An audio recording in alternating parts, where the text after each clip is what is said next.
السلام علیکم ویورز۔ اگر اللہ تمہیں وہاں تک نہیں لے کر گیا جہاں تم جانا چاہتے تھے تو یقین کرو بہتر ہوگی وہ جگہ جہاں وہ تمہیں اپنی مرضی سے لے جائے گا۔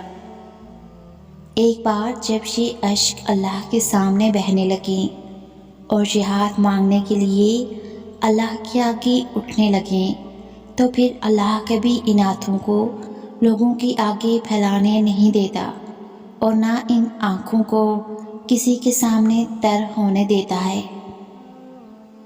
کیوں فکر کرتے ہو جب رب تمہارے دل اور لبوں پر دعا کا خیال لا سکتا ہے، وہ تمہارے نصیب میں بھی تمہاری چاہت کو لکھنے پر قادر ہے۔ اللہ کی رضا میں راضی ہونے کا مطلب جانتے ہو کیا ہے؟ کہ تمہارا قلب سکون میں ہو اور بس دل میں یہ بات ہو کہ اگر وہ چیز میرے لیے ہے تو وہ مجھے مل کر ہی رہے گی، چاہے لاکھ دنیا سازش کرے، اور اگر وہ چیز مجھے نہیں ملی تو میں تیار رہوں اس سے بہترین چیز پانے کے لیے۔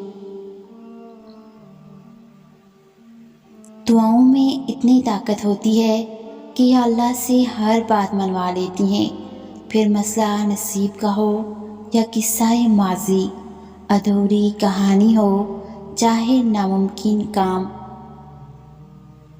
واحد اللہ کا در ہے جہاں بغیر بلاوے کے بھی چلے جاؤ تو شرمندگی نہیں سکون ملتا ہے۔